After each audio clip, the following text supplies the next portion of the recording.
Assalamualaikum warahmatullahi wabarakatuh. Selamat pagi, selamat siang, dan selamat malam bagi kalian yang mendengarkan podcast hari ini. Selamat datang di Sejarah Lisan yang akan membahas tentang modernisasi pertanian di Desa Mojosari, Kecamatan Sumbersuko, Kabupaten Lumajang pada tahun 1980 sampai 2010. Munculnya modernisasi pertanian di Desa Mojosari terjadi sekitar tahun 1975 sampai dengan 1980 atau bertepatan dengan pelaksanaan Revolusi Hijau pada masa Orde Baru di Desa Mojosari. Perkembangan kegiatan pertanian yang lebih modern di Desa Mojosari sedikit mengalami keterlambatan. Hal itu disebabkan karena pelaksanaan Revolusi Hijau yang terlambat 5 tahun setelah ditetapkannya kebijakan tersebut pada tahun 1970. Pengaruh dan permasalahan yang muncul setelah modernisasi pertanian menarik untuk dikaji kembali. Oleh karena itu, mari kita dengar sedikit percakapan antara mahasiswa dan narasumber yang akan membahas tentang modernisasi pertanian di Desa Mojosari, Kecamatan Sumbersuko, Kabupaten Lumajang pada tahun 1980 sampai 2010. Bagaimanakah cara mengelola tanah dengan teknik sederhana sebelum modernisasi pertanian di Mojosari? Cingkal, mari dicingkal terus di garungku. Terus mari ngono tandur wis. Terus sampai pacu ku pinggir diresi ngono. Ngono iki ya. Jenengan iku lewat waktu nyingkale sampun damel traktor. Durun-durun. Tasik damel Cingkal. sapi niku. Sapi. Kali kebo. Nggih. Sapi, kebo. Ya sahabat singkar itu Sapi, Kalau tektok-tektok dong. Ini ke sapi kue digaruk singkar. Terus ya biasa nggak arit itu loh. Oh, sampun damel ari. Arit itu diketoki dawa-dawa. Tiba diketoki dawa-dawa. Digeblok ya do. Oh, niku ngebloke damel napa? Jagra kan anu kayu iku pring. Jagra. Disiri rapi lho biyen lho. Apa itu disiri rapi. Dibersihkan ditempeni. Oh, ditampeni. Bersih api, gabai api. Apa saja jenis bibit yang digunakan sebelum modernisasi pertanian di Desa Mojosari?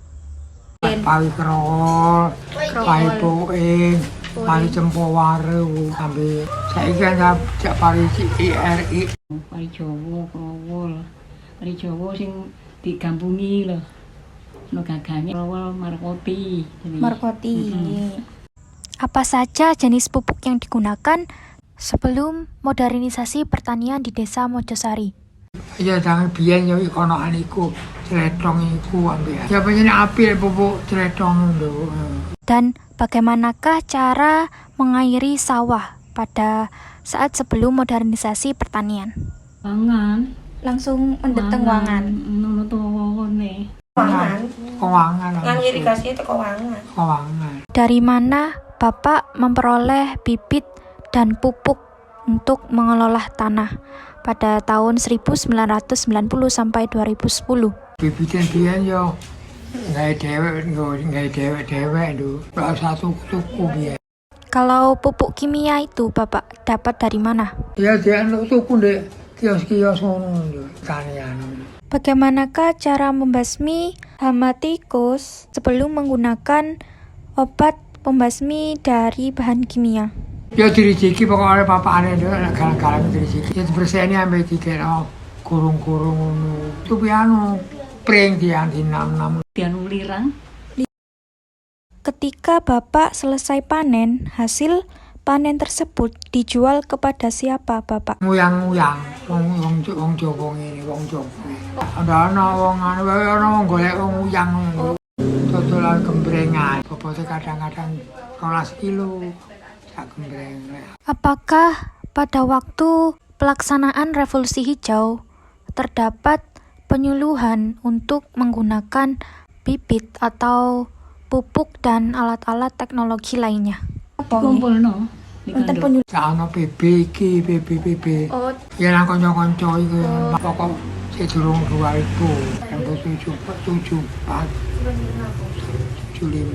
permasalahan seperti apa saja yang muncul ketika modernisasi pertanian di Desa Mojosari pada tahun 1980 sampai 2010? Zaman pari PB 5 itu, pari PB 5. Terus IR2 itu rada kuat diserang orang-orang ndak apa-apa.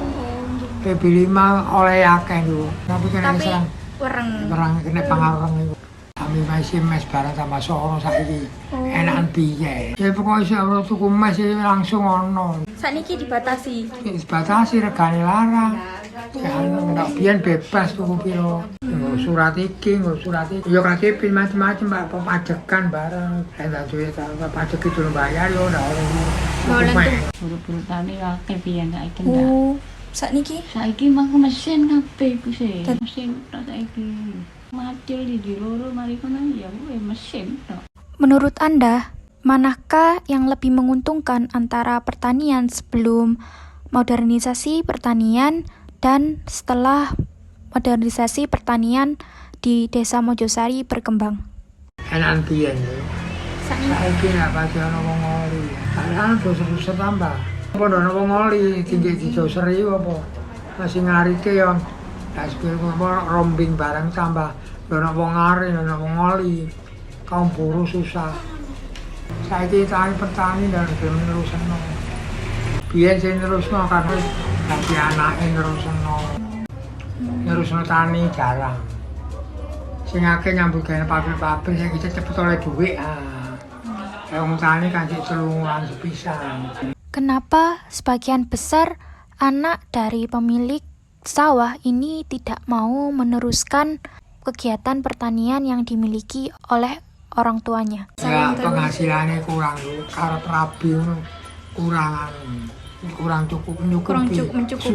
Kesuwen nggih. Suwen 3 wulan. Dari percakapan tersebut dapat disimpulkan bahwa kegiatan pertanian di Desa Mojosari setelah terjadinya modernisasi pertanian mengalami perubahan dan perbedaan yang sedikit mencolok dari tahun-tahun sebelumnya. Perubahan yang mencolok pada pertanian di Desa Mojosari adalah berubahnya cara pengelolaan para petani yang sebelumnya didominasi oleh tenaga kerja manusia digantikan dengan dominasi penggunaan tenaga mesin. Salah satu contoh penggunaan mesin dalam pengelolaan pertanian setelah modernisasi pertanian di Desa Mojosari, yang pertama adalah penggunaan traktor untuk menggantikan alat pembajak sawah yang dijalankan oleh sapi dan kerbau. Yang kedua, teknik sederhana dari cara memukul padi pada papan bambu digantikan menjadi penggunaan desel atau orang Jawa menyebutkannya dengan sebutan doser. Penggunaan pupuk untuk mengelola tanah juga mengalami perubahan. Sebelum modernisasi pertanian, para petani menggunakan pupuk organik yang berasal dari hewan ternak seperti kerbau, sapi, dan ayam. Namun, setelah modernisasi pertanian, para petani berubah menggunakan pupuk kimia seperti urea, ZA, NPK, dan pupuk kimia lainnya. Cara membasmi hama juga ikut mengalami perubahan. Sebelum modernisasi pertanian, para petani menggunakan teknik sederhana dalam membasmi hama. Salah satu contohnya adalah menggunakan belerang untuk mengusir dan membasmi hama tikus. Perbedaan penggunaan jenis bibit padi juga terjadi setelah modernisasi pertanian di Desa Mojosari. Sebelum modernisasi pertanian, para petani ini menggunakan jenis bibit padi seperti Krowol, Cempuwaru, Markoti, Dewi Sinto, dan Pari Jawa. Kemudian setelah pertanian ini lebih berkembang, teknologi maju, ilmu pengetahuan semakin meningkat, menyebabkan munculnya jenis bibit yang memiliki tingkat ketahanan terhadap hama yang lebih tinggi, seperti IR26, dan lain sebagainya. Modernisasi pertanian di Desa Mojosari memunculkan beberapa dampak dan pengaruh bagi kegiatan pertanian dan kondisi sosial masyarakat, khususnya para petani. Dampak positif yang disebabkan karena pemberlakuan modernisasi pertanian, yang pertama, penggunaan teknologi dan ilmu pengetahuan yang berkembang pesat memudahkan para petani dalam mengelola sawah dan tanah yang mereka miliki. Pasalnya, penggunaan alat mesin ini mempercepat kegiatan petani untuk mengelola sawah. Selain itu, ilmu pengetahuan yang terus berkembang memunculkan jenis bibit padi yang memiliki kemampuan berkembang biak dengan pesat dan ketahanan terhadap hama yang lebih baik. Salah satu contohnya adalah IR26 yang tahan terhadap hama wereng. Selain itu, jenis bibit padi yang berkualitas mempercepat waktu pemanenan karena sebelum modernisasi pertanian, pada saat menggunakan bibit jenis Krowol, Jempusari, dan Dewi Sinto, waktu pemanenan lebih lama. Selain dampak positif, dampak negatif yang disebabkan karena pemberlakuan modernisasi pertanian di Desa Mojosari, yang pertama, menurunnya tenaga buruh tani karena digantikan dengan tenaga mesin.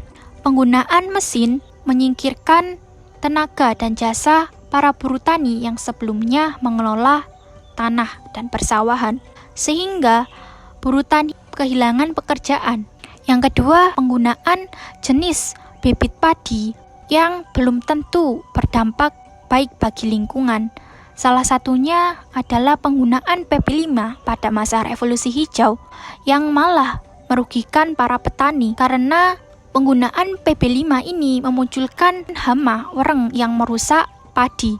Meskipun hasil yang didapat banyak, tetapi kerusakan yang didapat juga sama banyaknya.